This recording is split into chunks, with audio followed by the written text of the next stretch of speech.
Hi, everybody, and welcome to this conversation that I'm having with Lily today. For those of you that don't know me, my name is Dr. Helen Evans-Howells, and I'm a GP and an allergy specialist.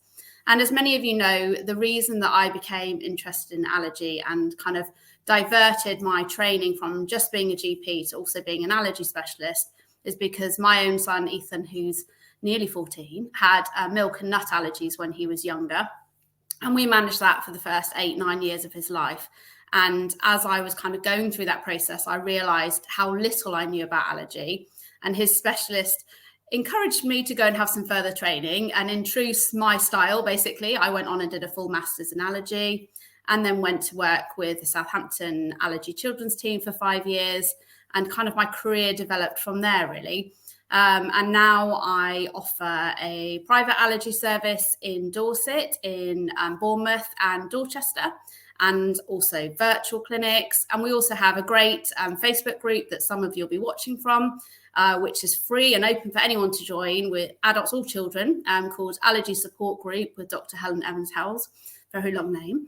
And basically people come on, ask me all their allergy questions. I answer them. I go in every day. But also the best thing about it, I think, is the support that you get from each other within the group, and also the experience of the others that we like to share within there.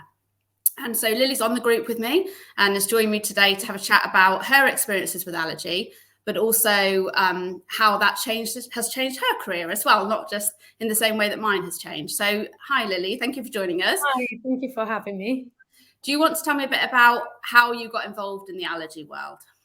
Yes, of course. So nearly 4 years ago, we had a bit of an allergy scare with my boy who's now 5. He was 13 months old. It was January 2019. And he started being sick, eating food. And we thought initially it was a bit of a stomach bug going around a nursery. But then this, let's call it bug, wasn't going away. And we started to get a bit concerned that, he was never really a sickly baby.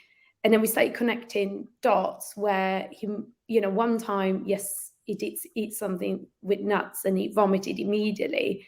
But then he was also vomiting with things that didn't have nuts. But then later on, we sort of looked at the packaging, say, may contain traces. So we took him to an allergies, because my husband at the time saw on Facebook that vomit can be one of the signs of an allergy.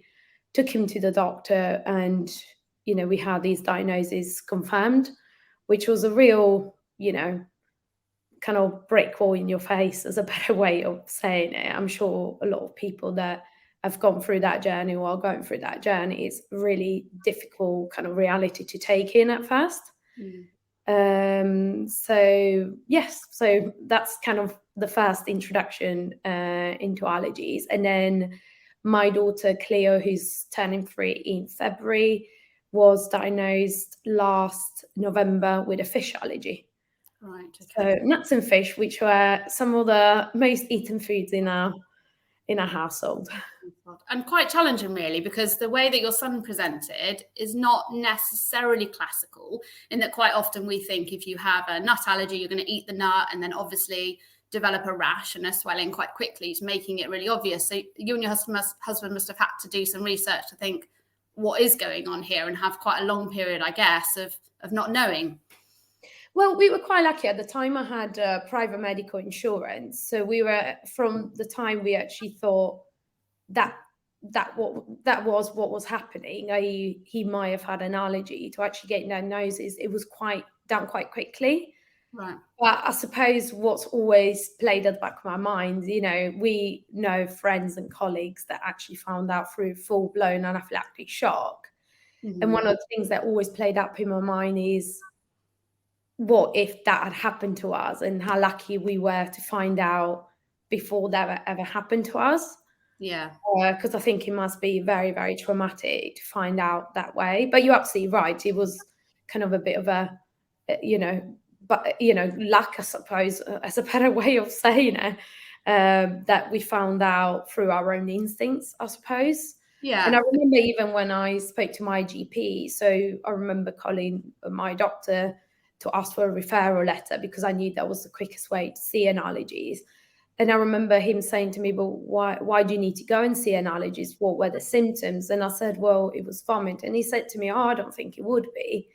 And to be fair, even when we went to see our doctor, he said, "Okay, let's see," because obviously, vomit is not the kind of the alarm bell a lot of the time, but we couldn't think of anything else. It is, what else would it be that is making him poorly?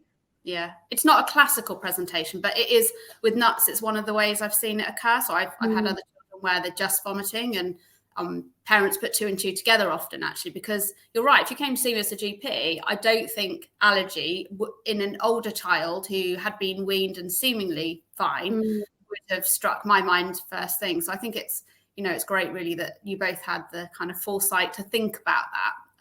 Exactly. And the same happened to our daughter, actually. So she was just over a year old, and we noticed that she was getting upset eating sea bass. And at the time we took her to the doctor, he did all the skin pricks, but sea bass is not one of the skin pricks available. So it was the only one he didn't do.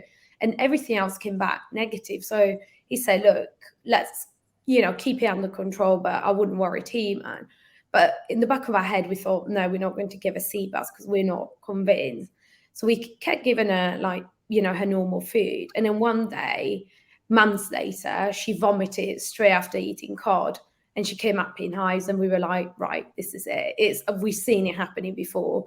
And actually we took her back to the doctor, and he said, "Bring us pieces of fish." So he told us exactly what to get from the fishmonger, and she reacted to it, and then her blood test showed she was positive. So yes, I suppose it's one of those things. And actually our doctor said to always trust your instincts, because ultimately, I'm speaking to a doctor, so I'm sure that, you don't need to hear this, but sometimes, like the doctor can go with, what you're telling them and what they see in terms of the results of the test.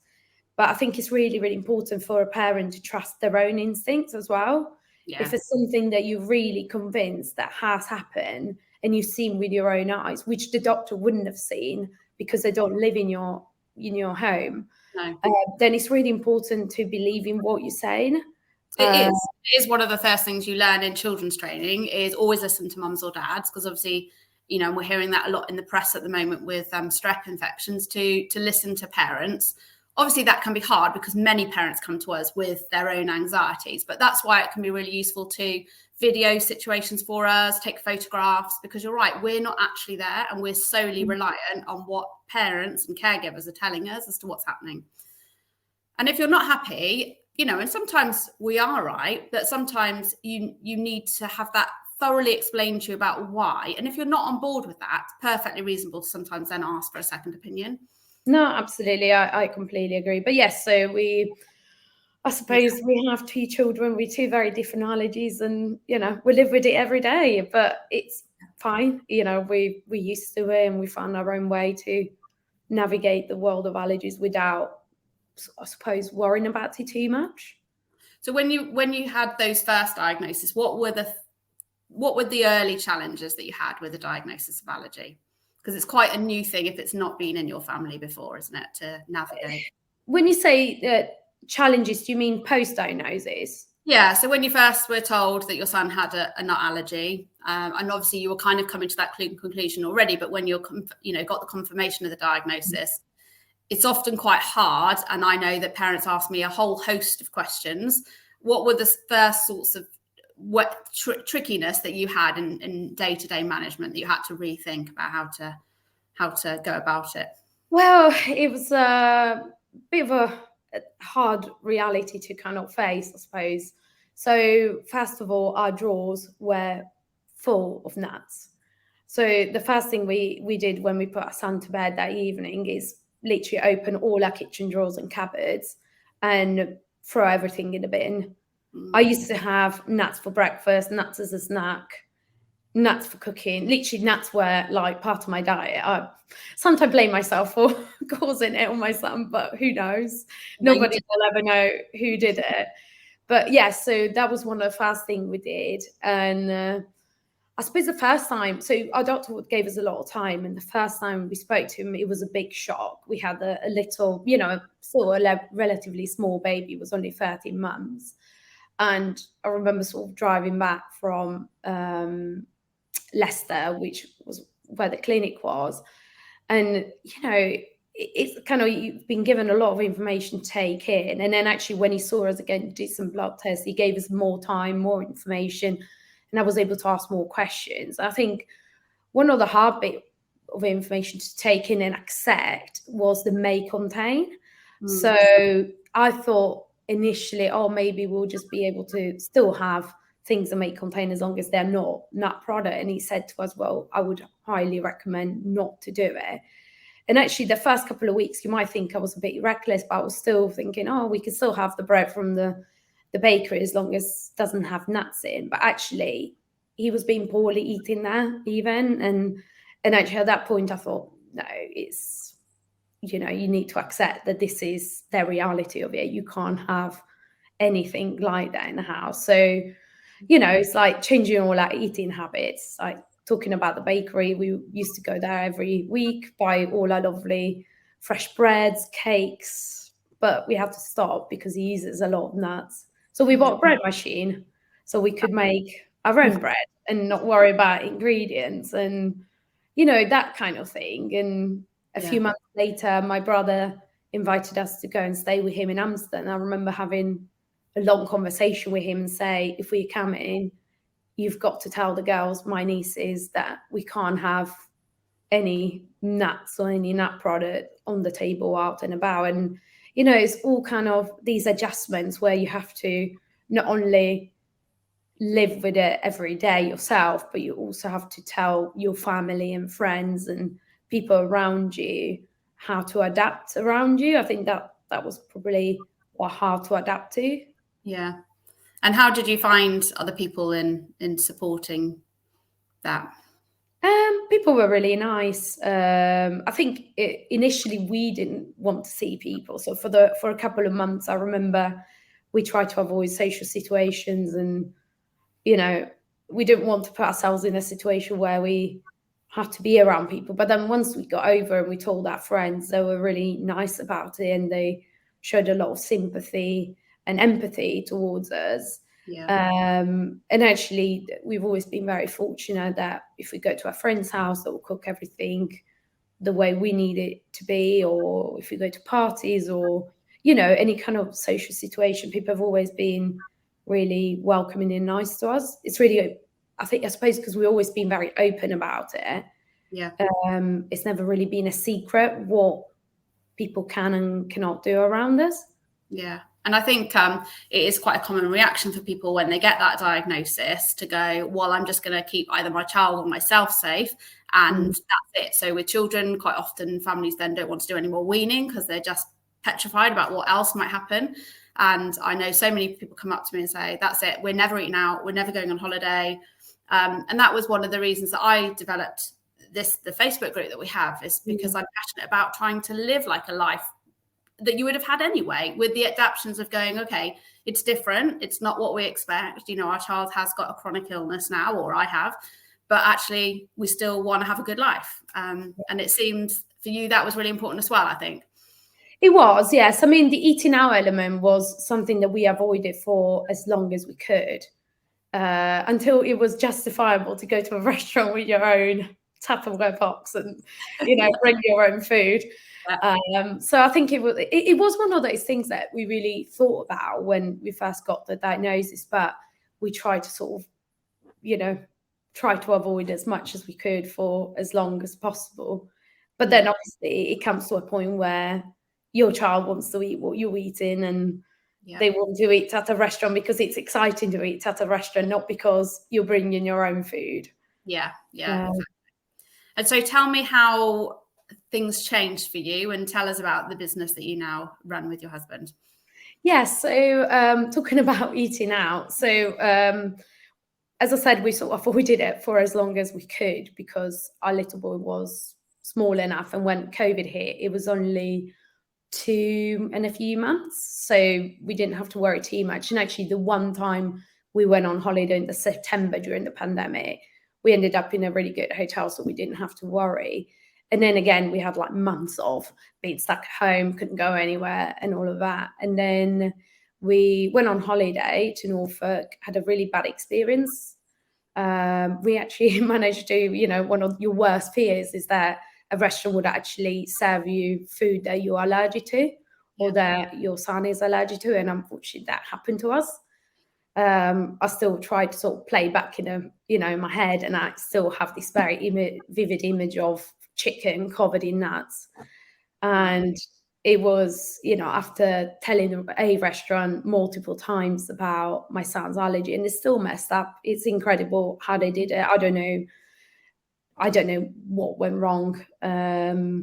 Perhaps restaurants weren't used to serving people, staff were new, miscommunication, chef didn't take enough care. I don't know, but it was our worst nightmare, basically, appearing on our plate. And at that point, my son was 3.5, and he was fully aware of his allergy.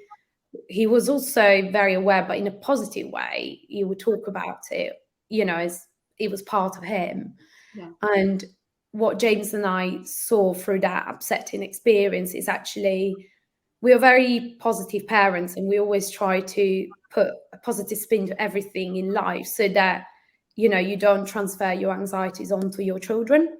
Yeah. So allergy is obviously one of them. And when this happened, we came up with the idea of setting up our website, which is a review site to help people with, dietary restrictions like food allergies, celiac disease, and so on, to rate restaurants, cafes, hotels, pubs, anywhere that sells food, really, based on how they made you feel, based on the food choice, based on that communication and just general experience, so that, other people can find that experience and decide whether to try a place or not. Maybe they're in London, maybe they're in Birmingham, maybe they're going to Norfolk or wherever else, and see what other people's experiences are, what other people had to avoid in terms of allergies. Yeah. And I suppose from our experience is, yes, it is a business, but actually it's something that we've created as a solution for us and other people. Yeah. So it's actually helped us hugely since we launched. We've eaten out numerous times because of other people's reviews, because of information we found out about maybe a restaurant group or a smaller chain of restaurants that perhaps didn't use nuts on their premises.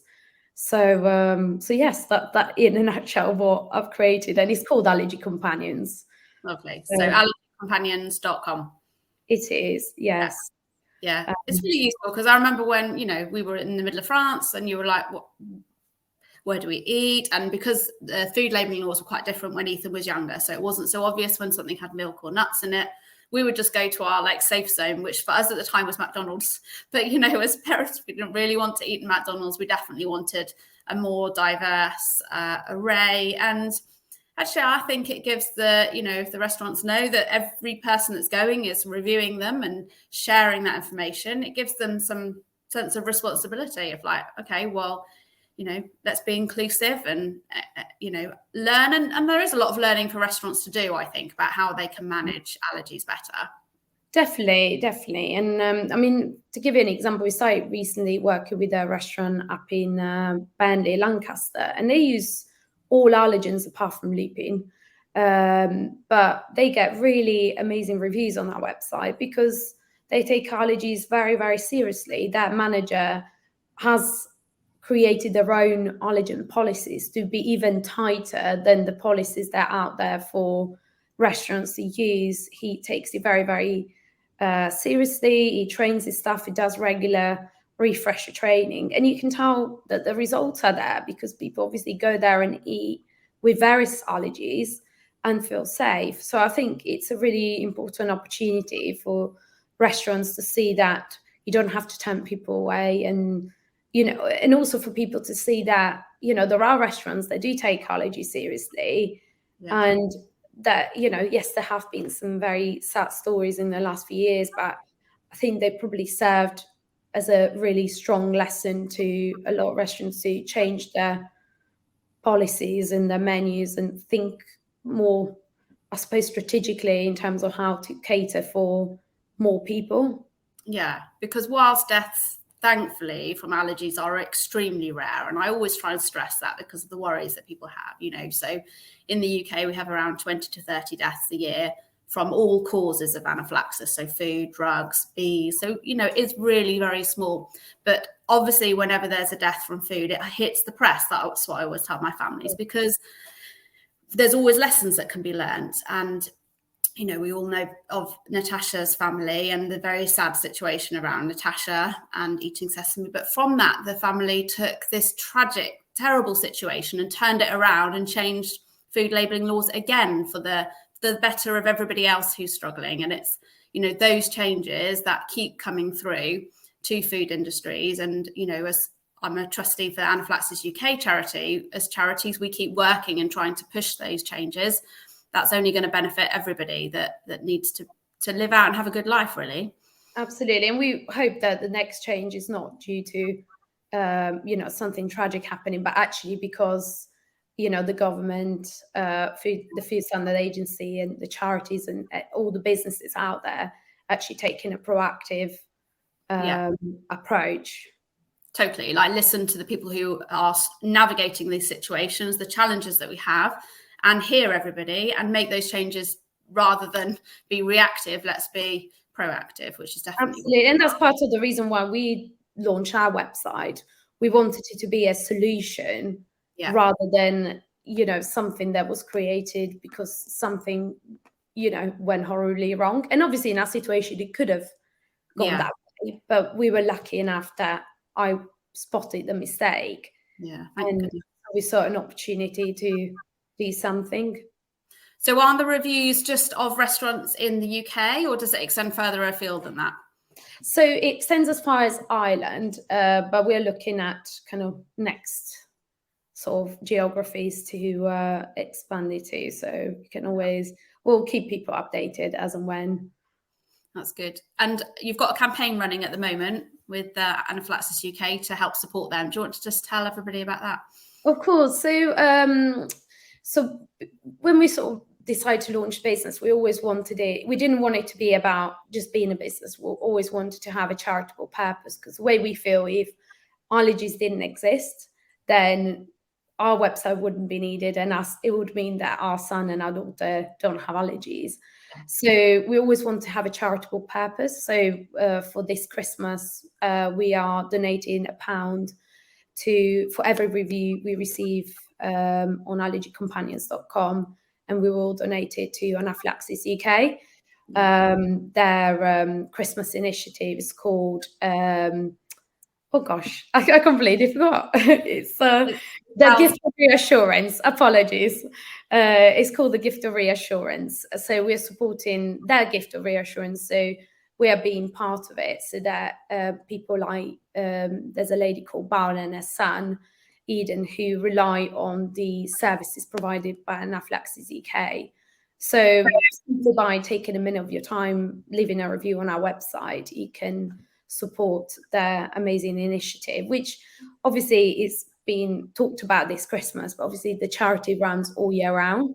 So the support that you offer to the charity and to us right now will obviously carry on for the rest of the year in the future. So it's a really worthwhile initiative, and I'm really happy that we're working with Anaphylaxis UK on this. Yeah. We were the first charity we sort of turned to when we received our diagnosis. Yeah. So it's got very special. Obviously, I'm biased because I'm a trustee, but we do great work. So the sorts of things, we've got a helpline. We have a whole scientific panel that are constantly working in the background and can answer any tricky questions. Loads of resources online, and a big schools initiative to increase training in school, which has been hugely popular this year. So if anybody has a school or their preschool or nursery that they really want to get trained, I think it's around £10 per teacher. So it's affordable. And I sometimes wonder whether parent-teacher associations might be able to campaign to support the teachers through that, because finances are tough for schools at the moment. But they do then great training within the schools, lesson programs for the students, so that the students also learn from each other, like what are allergies and the importance of taking it seriously, because we've all seen bullying being used in schools with food allergies, and it's just important to highlight what allergies are so that children understand, not to tease each other about them, really. No, absolutely. I completely agree. I think the school education program is really, really important. Yeah. It's, one of the sort of analogies I always use these days is that, we teach our children to be diverse in their thinking, to accept different sort of sexual orientations, or, be open to all religions, or, skin colors. And I think actually inclusion and understanding, of people with food allergies is really important. Yeah. It's a really, really important topic to me. And I think is one of those that needs to be taught at school, and so that, becomes part of the curriculum almost. Totally. So how easy is it for our families to go on and do a review? What do they need to do? Oh, so it's super easy. So obviously you go on allergycompanions.com. Yeah. And then on the main page, there's a search bar, and in there you can put the name of the restaurant and the location. And then the website will do its magic, pull up the restaurant name. You can click on it, and then it'll show you the page where you can review it. So it'll either tell you whether it's been reviewed already, so you can see someone else review before you leave your own. Or if it hasn't been reviewed, you just simply go through the review process. It'll ask you when you went, roughly. You don't need to remember the exact date if you can't. Yeah. And then you need to give it a heart scoring from 1 being okay, but actually awful, to 5, which is exceptional. And then you put a bit of information that, someone else will find useful. And then make sure that you fill out all the mandatory fields. And then at the end, the red submit your review button will be, ready to be clicked on. So it's really easy. Sounds good. And if everybody in this group did it, we'd have almost £800 that we would raise at this point for Anaphylaxis UK, and it would take 5 minutes. If you just think of the last restaurant you went to with you or your child who had allergies and how well it catered for it, it would be amazingly supportive for everyone else. Exactly. Well, thank you for chatting. Really useful. Thank you for having me. And hopefully we'll have an update from you again in the future. Definitely. And have a lovely Christmas. Yeah. Oh God. Yeah. Already. Thanks, Lily. You too. Take care. Take care. Bye.